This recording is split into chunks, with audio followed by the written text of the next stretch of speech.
Hi, in this video, I'm going to show you how to multiply decimal by 10, 100, and 1,000. It is pretty simple.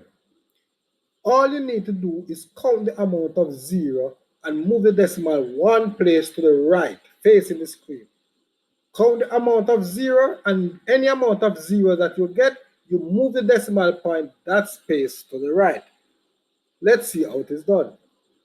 So for example, in our first example, we have 2.42 multiplied by 10. What we do is move the multiple, get my pointer up, move the decimal space one time, right? Because we only have 1 0, 1 0. So we move the decimal space one time to the right, facing the screen to the right. So the answer we get would be 24.22. Let's go on to the 100. In this case, we have two zeros. Two zeros. So what we do, we move the decimal point one, two spaces to the right, facing the screen. Two faces to the right, facing the screen, and this is what we do. I've done here.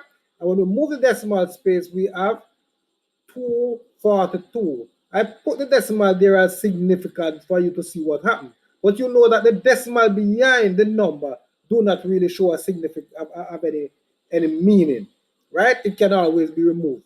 But for you to see what actually happened, I will have the decimal point at the end of the number. Let's go on to the thousand.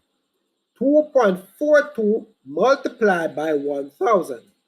In this case, I want it to look good. We have 1, 2, 3 zeros.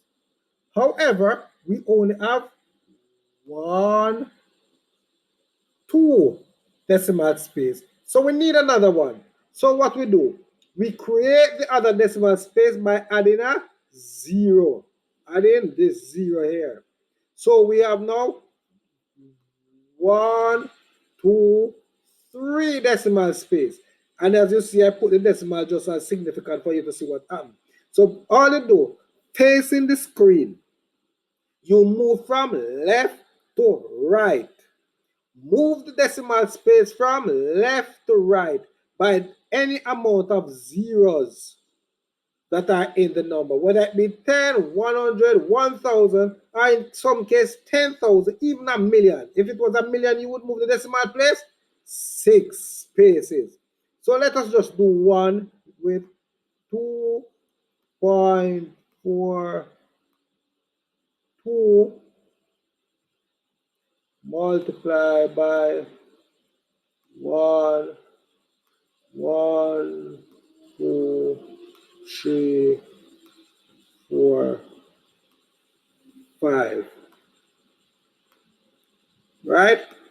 So we try this one. 2. So we have got it 2, 4, 2, 4, 1, 2. Sorry. 2, 4, 2. Right? And we'd have the decimal point here. So we have 1, 1, 2, 3, 4, 5 zeros. So we need to move the decimal space 5 times. So we would have, starting from here, 1, 2, we add another 0, 3, add another 0, 4, add another 0, 5. So we'd move the decimal space 1, 2, 3, 4, 5 times. So the decimal space would be here. So we'd have 242,000 because we have 5 zeros in this particular mathematics. Simple, isn't it? Thank you for watching this video. Don't forget to subscribe. Thank you.